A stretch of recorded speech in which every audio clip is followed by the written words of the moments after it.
History is full of silence, but silence always hides something dangerous. Some names were protected, some records were changed, and some lives were erased without a trace. Stay with me till the end, subscribe for more dark and hidden history, and tell me in the comments which state are you watching from. In early 19th century Alabama, near a slow river and thick pine trees, there stood a large plantation known by locals as Willow Creek.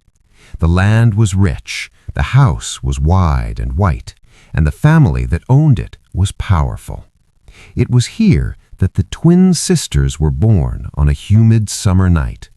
They arrived within minutes of each other, crying at the same time, their faces so alike that even their mother struggled to tell them apart. From that first day, people said the twins were bound together in a way that felt deeper than normal. As children, the sisters grew up in comfort and privilege. They never worked the fields, never worried about hunger, and never questioned the world they lived in. Enslaved people cooked their food, cleaned their rooms, dressed them, and followed their commands. To the twins, this was not cruelty, it was simply life as they knew it. They were taught that they were superior by birth, that the plantation existed for them, and that everyone on it belonged to them. The sisters shared everything. They slept in the same room, wore matching dresses, and even spoke in a similar rhythm. When one laughed, the other often laughed too. When one cried, the other felt it. Their bond was admired by visitors at first. Guests would smile and say how rare and beautiful such closeness was. But as the girls grew older, the closeness began to feel intense, almost closed off from the rest of the world. They trusted no one as much as they trusted each other. Their father was a strict man who ruled Willow Creek with a hard hand. He believed in discipline, order, and obedience. Their mother was quieter, more distant, and often sick. From her, the twins learned how to stay silent and observant. From their father, they learned how power worked. They watched how a single word from him could send fear through the house or the fields. They learned that being obeyed felt natural, even necessary. As teenagers, the sisters became known in the area for their beauty. They had the same dark hair, the same pale skin, and the same calm but piercing eyes. Suitors came, hoping to marry into the wealth of Willow Creek, but the twins showed little interest. The idea of being separated by marriage seemed wrong to them. They made it clear, without ever saying it directly, that they were a pair. Anyone who wanted one would have to accept the other always being near. People in the town began to whisper.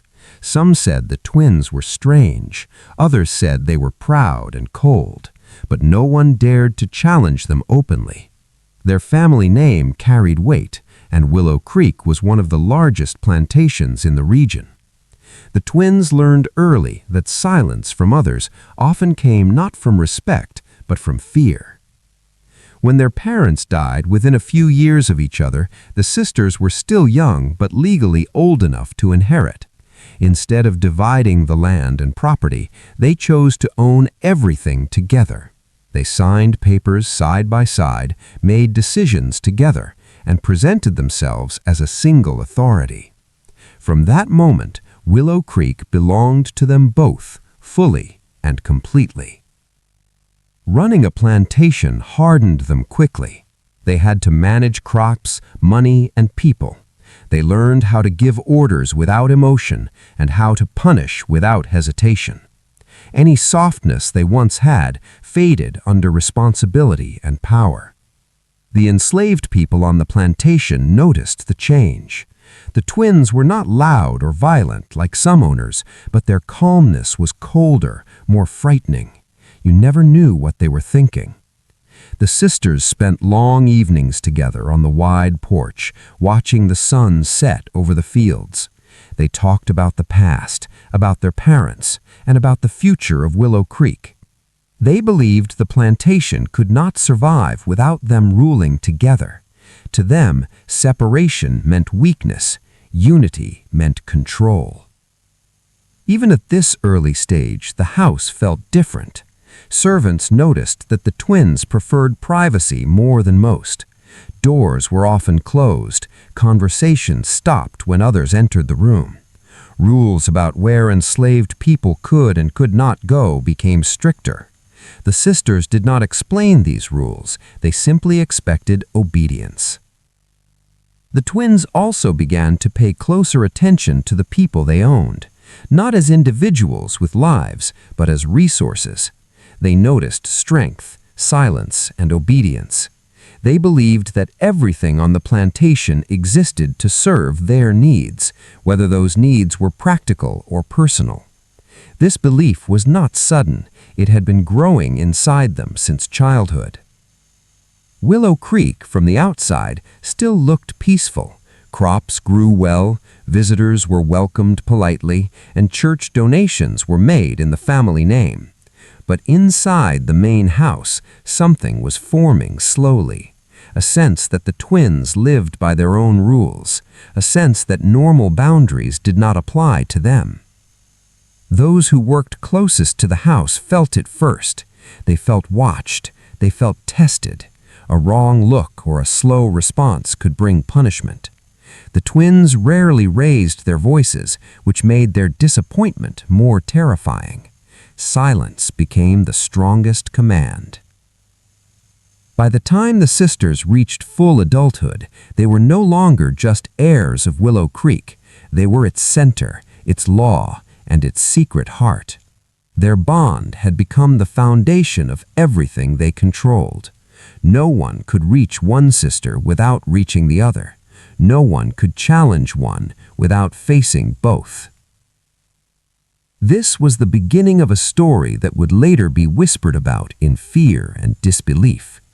At this stage, nothing illegal had been proven, nothing written down, but the roots were already there. Power without limits, unity without restraint, and a world where some lives mattered less than others. The twins of Willow Creek were admired, feared, and obeyed.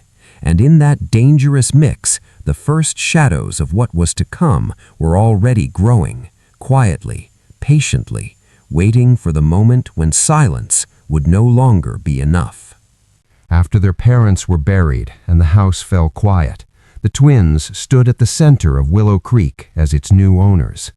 They were still young, but the law did not care about age when money and land were involved. Papers were signed, seals were pressed, and with that ink, the plantation officially became theirs. Not one sister's, not the others, but both together. From the first day, they made it clear that nothing would be divided. Many expected them to split the property, sell part of the land, or marry and let husbands take control. The twins did none of that. They announced that Willow Creek would remain whole, just as they were. They would rule together, decide together, and profit together. This decision surprised neighbors, but no one argued. The sisters were calm, confident, and backed by a powerful family name. Taking control of the plantation was not easy. There were crops to plan, accounts to check, and supplies to order. Overseers waited for instructions, enslaved people waited for new rules. The twins learned quickly. They spent hours reading ledgers, listening to reports, and watching how work was done. They asked few questions, but they remembered everything. At first, some people thought the sisters would be softer masters because they were women and young. That belief did not last long. The twins did not rule with shouting or public cruelty, but with structure and distance. They believed fear worked best when it was quiet. Punishments became more organized, rules became stricter. Every mistake was noted. They walked the plantation daily, side by side, observing the fields and the people working in them. They did not greet the enslaved by name. They looked at hands, backs, and posture. They judged strength, speed, and obedience. To them, people were part of the property they had inherited, no different from land or livestock. This belief had been taught to them since childhood, and now it shaped every decision they made. Inside the house, changes were also made. Certain rooms became off-limits. Keys were taken back from servants. Movement was controlled more tightly than before. The twins wanted to know who was where at all times. They said it was for order and safety, but it also gave them comfort. Control made them feel secure. They began replacing older staff with younger ones who had fewer memories of the past. Loyalty mattered more than experience. Anyone who questioned orders was removed. Sometimes this meant being sent to the fields. Sometimes it meant being sold. No explanation was given. The message was clear without words. Among the enslaved people, fear grew quietly. The sisters were unpredictable in a different way than their father had been. Their father's anger was loud and quick. The twins' judgment was slow and silent. You never knew what they noticed or remembered. A small mistake could return weeks later as punishment. As months passed, the plantation ran smoothly. Profits increased. Crops were healthy. From the outside, Willow Creek looked like a success story. Neighbors praised the twins for being capable and disciplined. Church leaders spoke well of them. Donations were made in their name, and their reputation remained clean. But within the walls of the house, their bond deepened in a darker way. Decisions were no longer just business matters. They shared thoughts that they would never say aloud to anyone else. They trusted only each other. The world outside felt distant and unimportant. Late at night, they talked about power, about how fragile it was and how easily it could be taken away. They believed people respected them not because they were good, but because they were feared, and they believed fear had to be protected at all costs. As they settled into ownership, they began noticing certain individuals more closely, not because of kindness, but because of usefulness. Strong workers, quiet workers, obedient workers. They believed these people were assets that needed to be managed carefully. If something was valuable, it was kept close. If it was dangerous, it was controlled. One particular enslaved man began to stand out during this time. He was young, strong, and rarely spoke. He followed orders without hesitation and drew little attention to himself. Overseers trusted him. Other enslaved people avoided drawing focus to him, knowing that being noticed by owners often brought trouble. The twins noticed him during their inspections. At first, it was nothing more than observation, but observation was how everything began. They ordered him moved closer to the main house under the excuse of skilled labor. This was not unusual in its own, but it marked a shift. Proximity meant control. With more responsibility came more restrictions. He was watched more closely. His movements were limited. His presence near the house became normal, but never comfortable. Everyone understood that being close to power was dangerous. The twins did not discuss this change openly with anyone else. They rarely explained their choices. To them, explanation was unnecessary. They believed ownership gave them the right to decide without justification. As time passed, their rule became more personal. The plantation was no longer just a business, it was an extension of their will. Willow Creek reflected their mindset, quiet, controlled, and closed off. Secrets settled into the walls of the house like dust. Neighbors noticed that the twins entertained less than before. Visitors were limited. The house felt less welcoming. The sisters seemed uninterested in outside opinions. They had everything they needed within their land and within each other. This stage of their story did not involve scandal or open wrongdoing that could be proven. On paper, everything looked proper, but power was concentrating in dangerous ways. The twins were learning that ownership could erase boundaries, and no one was there to stop them. By fully inheriting and controlling Willow Creek, the sisters crossed an invisible line. They were no longer just products of the system, they were now its active enforcers. And with every quiet decision, every tightened rule, and every life treated as property, they moved closer to actions that would later be remembered in whispers rather than records. This was the period where authority became habit, and habit became belief. And once belief hardened, it would not bend easily. As the seasons changed at Willow Creek, the quiet control inside the house grew heavier. What had once been strict order slowly turned into something more personal, something unspoken. The twins had settled fully into their power, and with that power came a dangerous belief that nothing on the plantation was beyond their reach. Not land, not labor, not people. The enslaved man who had been moved closer to the house noticed the change first. His days no longer followed the same rhythm as the others. He was called away from group work more often, given tasks that made little sense, errands that led him inside the main house at unusual hours. Sometimes he was told to wait in side rooms. Sometimes he was ordered to return after dark. No reasons were given. Questions were not allowed. At first, these commands came from overseers. Later, they came directly from the sisters. Their voices were calm, their faces unreadable.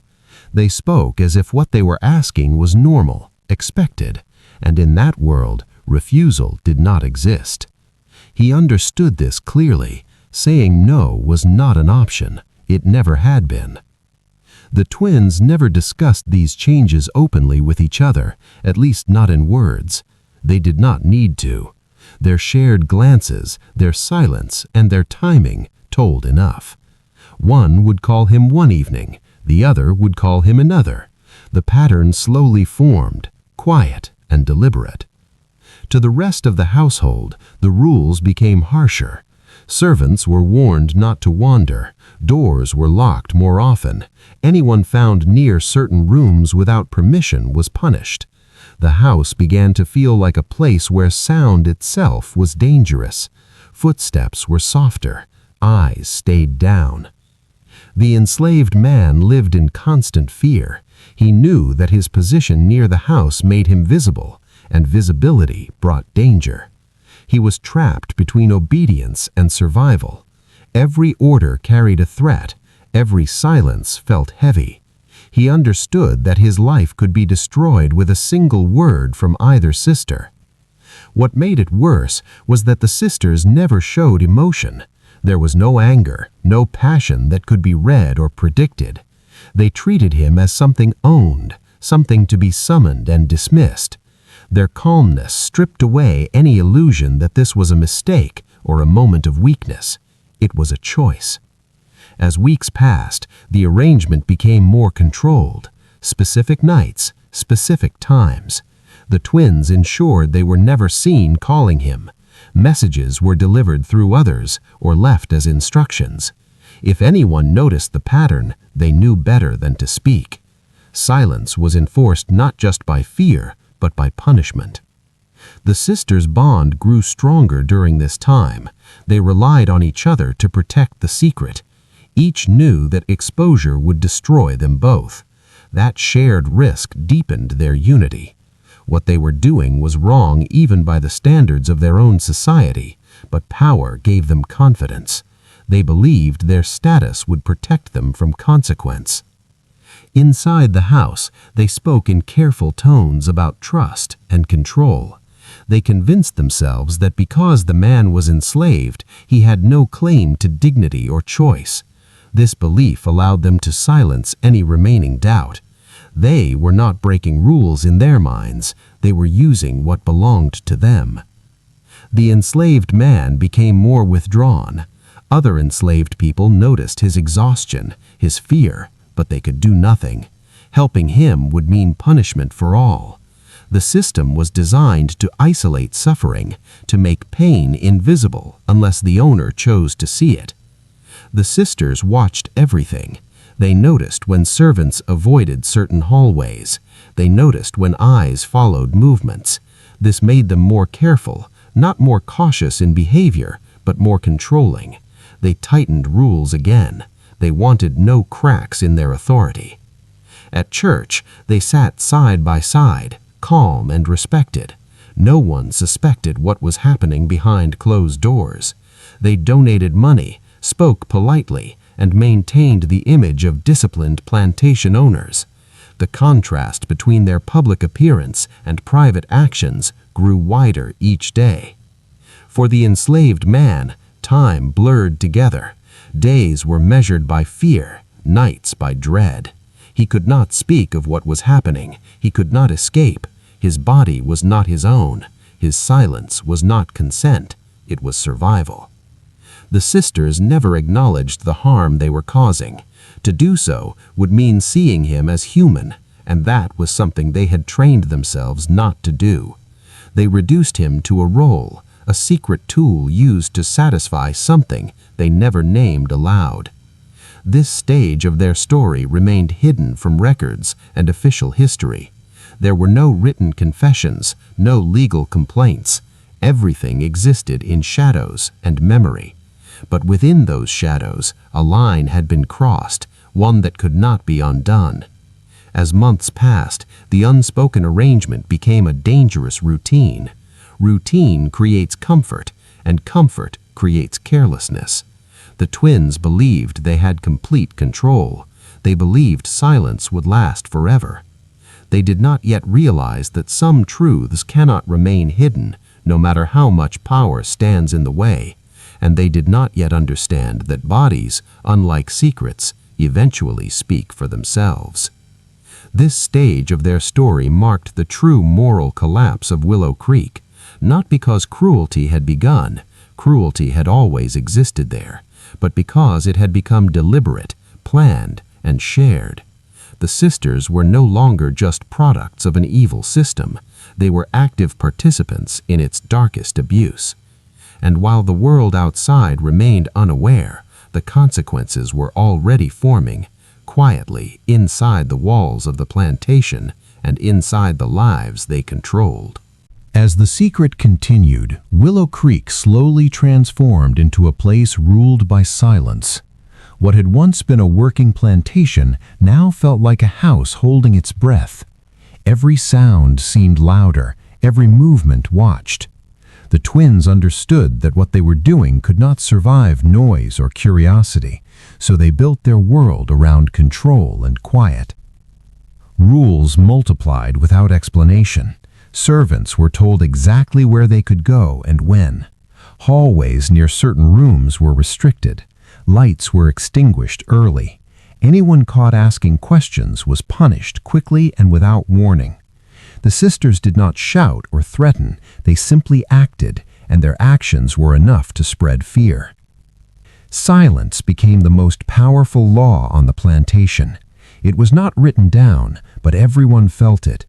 People learned to lower their eyes, shorten conversations, and move carefully. The house servants spoke only when spoken to. Laughter disappeared from the main house. Even footsteps softened, as if the walls themselves were listening. The enslaved man felt this silence pressing on him every day. He knew he was at the center of something dangerous, something that could destroy him completely if it turned public. He also knew he had no protection. If the secret ever came out, blame would not fall on the powerful, it would fall on him. This knowledge kept him quiet, even when the weight became unbearable. The twins relied on this fear. They believed silence meant safety. They believed that as long as no one spoke, nothing could harm them. Together, they watched every detail of the household, correcting small behaviors before they became problems. They did not allow gossip to grow. They crushed it early. Their bond deepened further during this time. They became more isolated from the outside world, choosing each other over visitors or society. Long evenings were spent together behind closed doors, speaking in low voices. They reassured one another that everything was under control, that no one would dare challenge them, that Willow Creek belonged to them completely. They began to trust silence more than truth. Lies became unnecessary when fear could do the work. If someone looked uncomfortable, they were removed. If someone seemed too curious, they were reassigned or sold. These decisions were made without discussion or emotion. Efficiency mattered more than mercy. Inside the enslaved quarters, tension spread quietly. People noticed that certain individuals disappeared from the house without explanation. They noticed changes in behavior, exhaustion, fear, but they also knew the cost of speaking. Survival depended on invisibility. The system trained them to endure quietly. The twins believed they were untouchable. Their wealth, their race, and their family name created a shield around them. Local authorities depended on plantation owners like them. Churches welcomed their donations. Neighbors benefited from their trade. No one wanted to look too closely. At times, the sisters tested the strength of this silence. They pushed boundaries slightly, changed routines, observed reactions. When nothing happened, they grew bolder. Each quiet day convinced them that the secret was safe. Each untouched rumor strengthened their belief in their own power. But silence is never empty. It carries weight, and inside that weight, pressure builds. The enslaved man lived in constant alertness. His body followed orders, but his mind stayed tense, always waiting for disaster. He knew that silence did not mean forgiveness or safety. It only meant delay. Every day he survived felt borrowed. The twins never asked how he felt. They never considered that silence might break. To them, silence was obedience, and obedience was proof of control. They mistook fear for loyalty. Inside the house, the atmosphere grew colder. The twins smiled less. They slept less. They trusted fewer people. The secret demanded attention, and attention demanded isolation. Slowly, Willow Creek stopped feeling like a home and became a locked space built to protect one terrible truth. This stage of the story left no records, no letters, no confessions. Only behavior changed, only moods shifted, only silence deepened. And yet, even the strongest silence cannot hide everything forever. The human body carries its own truths. Time moves forward whether secrets want it to or not. Unseen by the twins, the consequences were already beginning to form. Small signs, small changes, things that could not be punished or ordered away. The house remained silent, but something underneath was starting to speak. This was the phase where control felt complete, but danger was closest. The sisters believed silence had saved them. In reality, it had only delayed what was coming. Time moved forward at Willow Creek, whether the twins wanted it to or not. The house remained quiet, the rules remained strict, and the secret remained buried. But the human body does not obey silence. It changes in ways that cannot be fully controlled, and slowly those changes began to appear. At first, it was small things. One sister complained of tiredness that rest did not cure. She lost her appetite some days and felt sick on others. Servants noticed she spent more time sitting, more time alone. The other sister watched closely but said nothing. She told herself it was stress, the weight of responsibility, the long months of managing the plantation.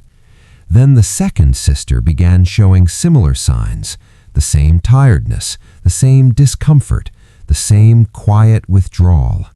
Now the similarities could not be ignored. The twins had always shared everything, faces, voices, habits, but this felt different. This felt dangerous. They spoke about it late one night behind locked doors. Their voices were low, controlled, but fear sat between them.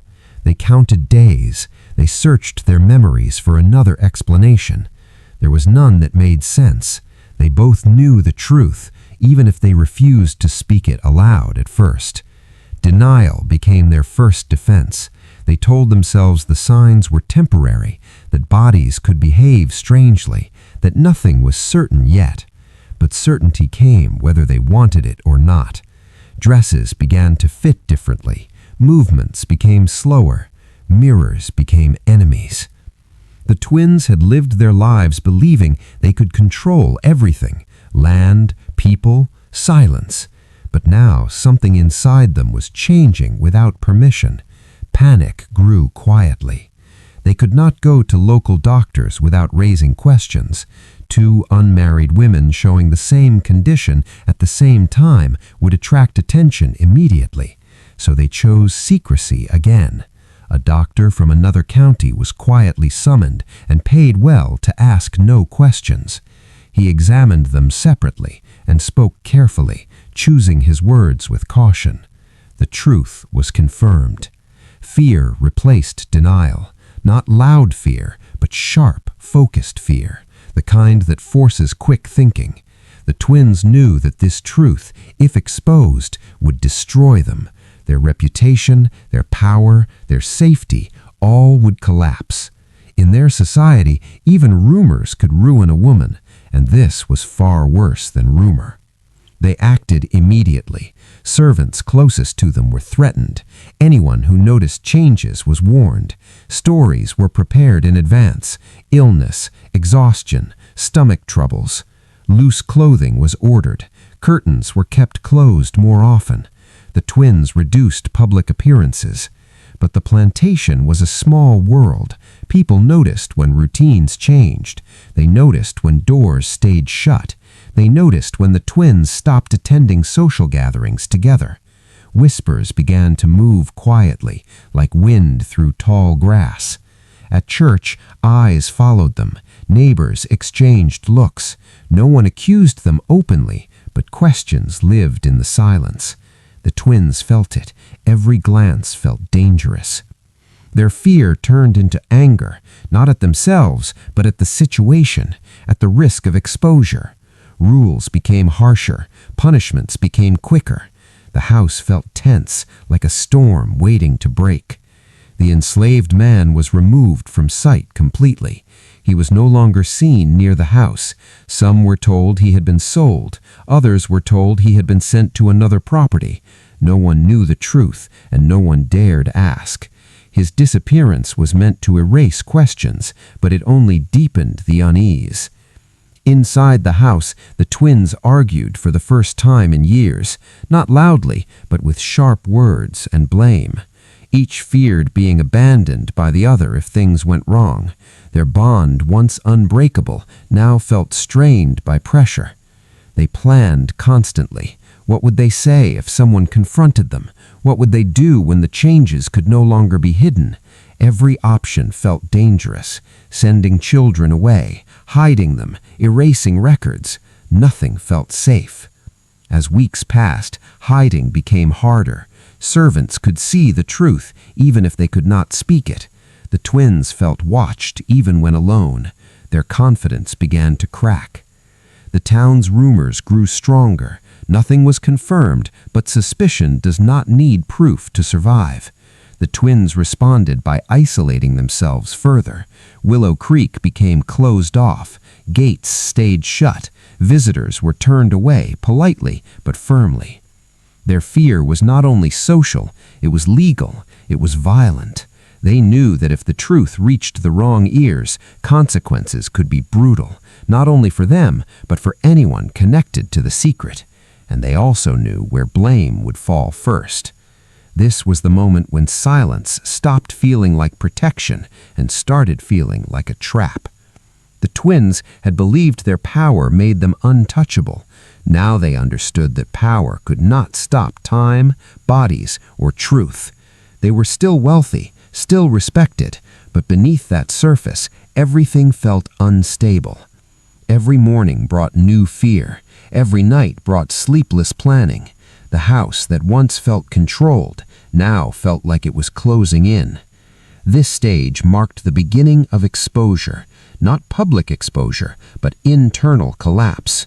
The secret had taken shape, and it could no longer be ignored. Willow Creek remained quiet, but the quiet had changed. It was no longer calm. It was waiting. By the time the truth could no longer be hidden inside the house, it had already begun to move outside it. At Willow Creek, rumors did not arrive loudly. They arrived quietly, carried by looks, pauses, and unfinished sentences. The twins felt it everywhere, in church, in town, even on their own land. People began to notice patterns. Two unmarried sisters, both withdrawn, both changing at the same time. No clear illness, no public explanation. In a small Alabama community, people did not need proof to become suspicious. They needed only repetition. At church, the twins sat side by side as always, but the feeling had changed. Where there had once been admiration, there was now curiosity. Eyes lingered longer. Conversations stopped when they walked past. Polite smiles felt forced. The twins kept their faces calm, but inside, fear tightened with every step. Neighbors began to visit less often. Invitations stopped coming. When the twins did receive visitors, the visits were short and awkward. People asked careful questions, pretending concern. "Are you feeling well? You've been resting a lot." The sisters answered politely, using the same prepared words again and again. Weakness, stress, women's troubles, nothing more. But the same answers, repeated too often, begin to sound false.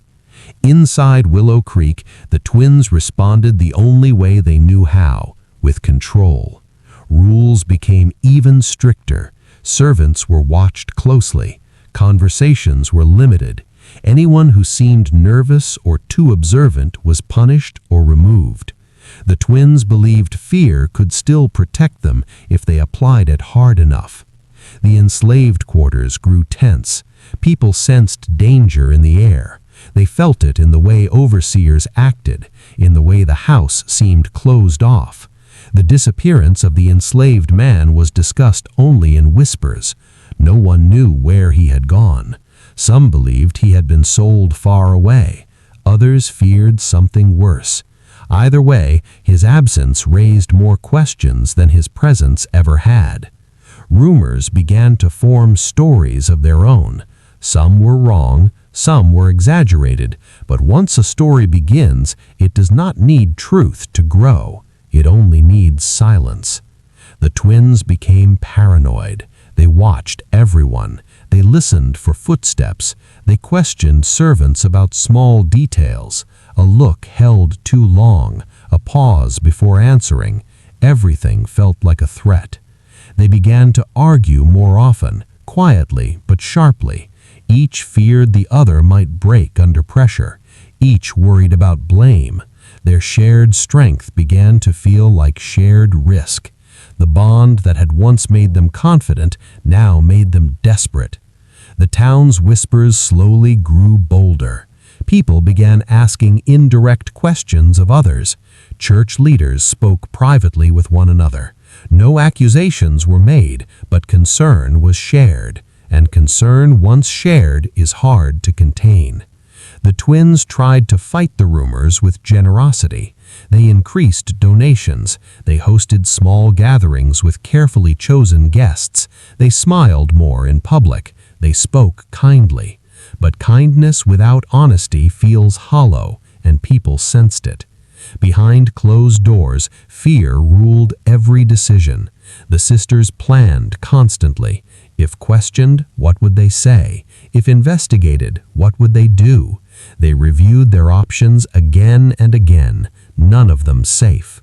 They tightened control over records. Plantation logs were adjusted. Names were removed. Dates were changed. They believed paper could protect them.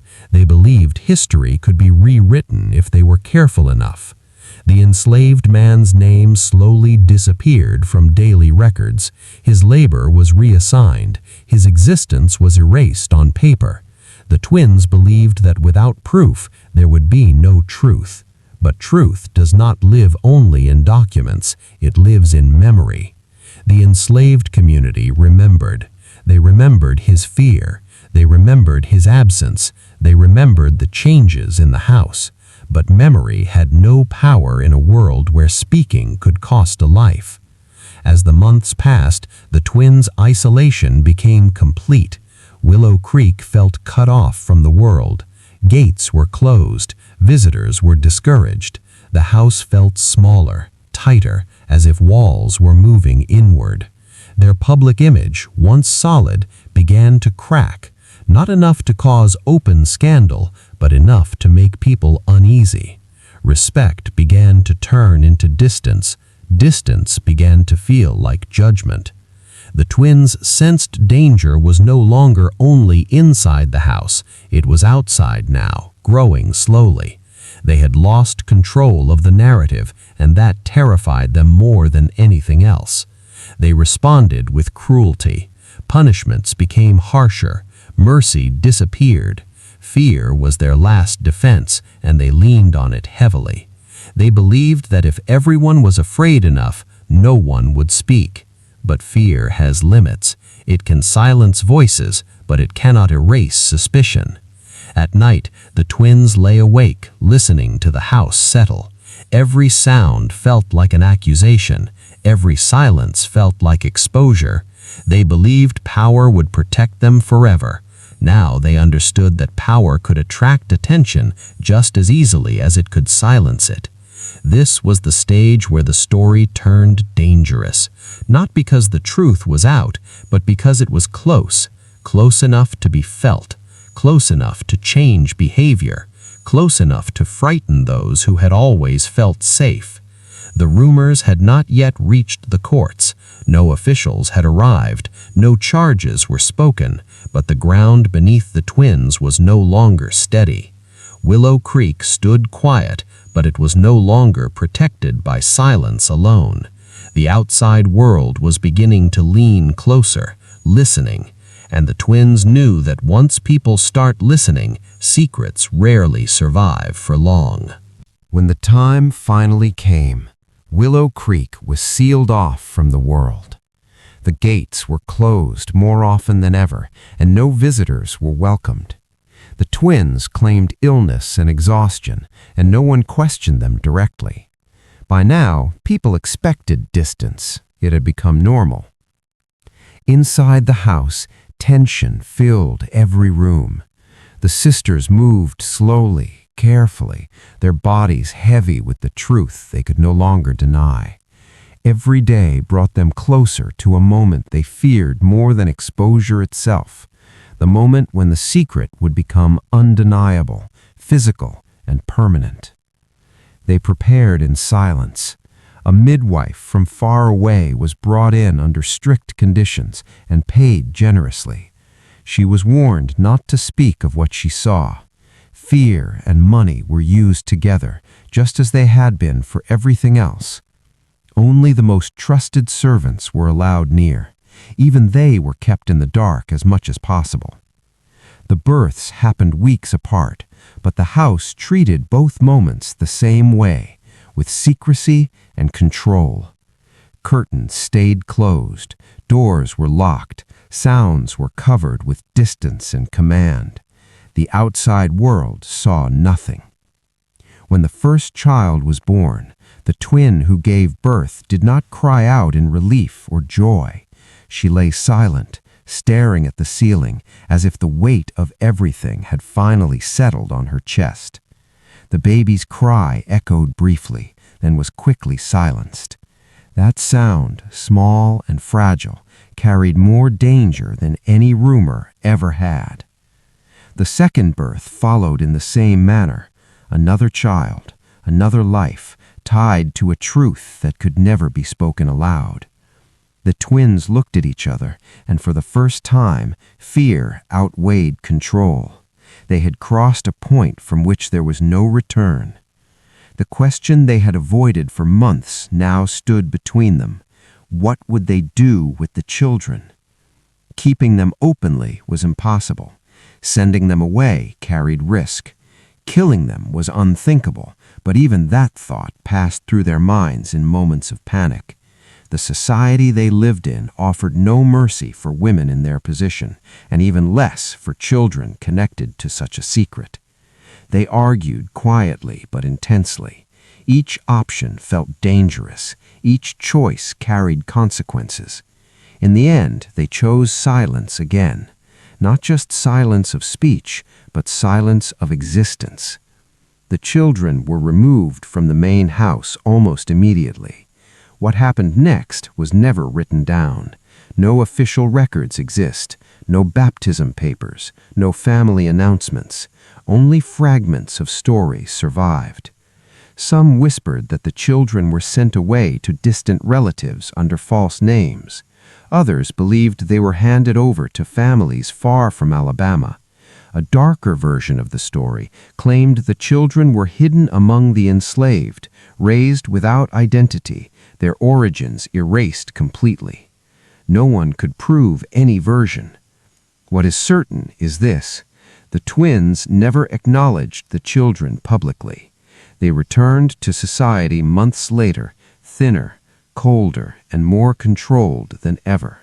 They wore dark colors. They avoided questions.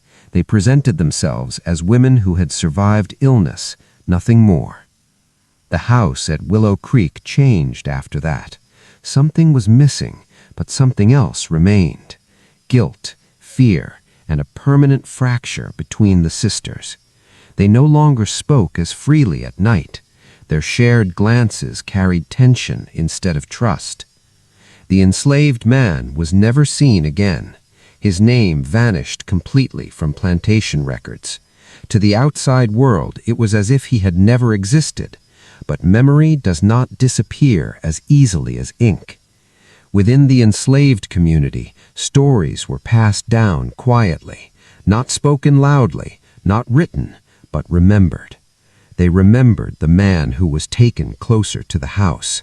They remembered his fear. They remembered his disappearance. And they remembered the strange months when the house was sealed and silent. The twins tried to rebuild their control. They reopened Willow Creek to visitors slowly. They resumed donations. They attended church again. On the surface, life returned to normal, but normal no longer felt real. Their power remained, but it felt fragile now. They knew how close they had come to destruction. They knew how easily everything could collapse if the wrong person spoke or remembered too much. The children, wherever they were, became ghosts in the twins' lives, not seen, not named, but always present in the silence between them. Every quiet moment carried the weight of what they had done and what they had erased. Years passed, seasons changed, the plantation continued to operate. The twins aged, their hair grayed, their faces hardened. To outsiders, they remained respected landowners. No court ever charged them. No newspaper printed their secret. But history is not only written in books. It lives in memory, in whispers, in stories passed down where official records refuse to go. The births and disappearances marked the end of one chapter and the beginning of another. The twins survived exposure, but survival came at a cost. They lived the rest of their lives guarding a silence that never fully protected them.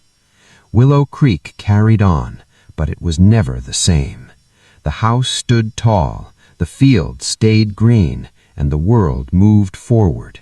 Yet beneath it all, something was buried. Not just children, not just truth, but justice itself. And that buried truth waited quietly, passed from one memory to another, until time was finally ready to listen. Years passed after the births, and on the surface, Willow Creek returned to order. Crops were planted and harvested, accounts were balanced. Visitors came again, though never as freely as before. The twins moved through the world with practiced calm, their faces controlled, their words careful. To most people, the danger had passed. The rumors had faded into background noise, replaced by newer stories, newer scandals elsewhere. But what disappears from conversation does not disappear from consequence. The twins lived long lives. They remained unmarried, as they always had, ruling Willow Creek together until age slowed them and illness weakened them. Their bond never fully broke, but it changed. It was no longer built on shared confidence. It was built on shared fear and shared guilt. They depended on each other not out of closeness, but because no one else knew what they knew. In public, they were respected women of means. They donated to the church, supported local causes, and were spoken of as disciplined and private. Their names appeared in records without scandal. To the legal world, nothing had ever gone wrong at Willow Creek. But beneath that clean surface, the past lived on. Among the enslaved community, and later among their descendants, a different history survived. It was not written, it was spoken quietly, passed from parent to child in careful words. Stories of a man taken into the house, stories of long silences, stories of births that no one was allowed to see. These stories were never complete, but they carried enough truth to survive. After the Civil War, when slavery officially ended, some of those who had lived at Willow Creek left the land but carried their memories with them. Freedom did not erase the past. It gave people the space to remember more openly. Whispers became stories. Stories became warnings. The twins, now elderly, sensed this shift. They saw former enslaved people walk past them without lowering their eyes. They felt the world changing in ways they could not control. For the first time in their lives, their power felt temporary. They died within a few years of each other, just as they had been born close together. Their funerals were proper and well attended. Church leaders spoke kindly of them. No mention was made of secrets or sins. Willow Creek passed to distant relatives, and the house slowly emptied of their presence. No official investigation ever followed. No court reopened the past. There were no charges, no trials, no written justice. But history does not belong only to courts and documents. It belongs to memory. As generations passed, local historians began to notice gaps, missing records, names that vanished, births that did not appear where they should have, plantation logs that jumped weeks or months without explanation. On their own, these gaps meant little. Together, they suggested something carefully erased. Oral histories from black families in the region told stories that matched those gaps, not with dates or legal proof, but with emotion, fear, and consistency. Different families remembered similar details passed down independently. A house that went silent, a man who disappeared, two women who changed forever. These stories never reached textbooks. They were considered too uncertain, too uncomfortable, but they survived anyway. Because truth does not require permission to exist. Willow Creek itself changed over time. The plantation house fell into disrepair, fields were divided and sold. What was once a symbol of control became just another piece of land with a complicated past. Visitors sometimes said the place felt heavy, though they could not explain why. The legacy of the twins was not wealth or land, it was silence. A silence that lasted generations and shaped lives in ways no record could capture. Their story stands as a reminder of how power once worked in America, how wealth and race could erase crime, how victims could be blamed or erased completely, how justice could be delayed so long that it never arrived. The twins were never punished by law. They lived and died protected by the system they upheld. But that protection came with a cost. They lived in constant fear of exposure. They guarded a secret that isolated them from everyone else. Their power saved them from courts, but not from consequence. The enslaved man whose life was taken from him never received justice in his lifetime. His name may be lost, but his story lived on in memory. The children, wherever they ended up, grew up without truth, without identity, shaped by a silence they did not choose. History often remembers the powerful because their names are written down, but real history lives in the lives that were harmed and the stories that refused to die. The story of the twins of Willow Creek is not just about two women. It is about a system that allowed silence to replace justice. It is about how power can hide cruelty. And it is about how truth, even when buried, leaves marks that time cannot fully erase. Today, no monument stands at Willow Creek. No plaque tells this story, but it survives in another way. In whispers, in family memory, and in the uncomfortable spaces between official history and lived experience. The twins believed they had won. They believed silence meant safety. They believed time would erase what they had done. They were wrong, because while records can be altered and people can be silenced, the past does not disappear. It waits, and when it is finally remembered, it tells a story far more honest than any document ever could.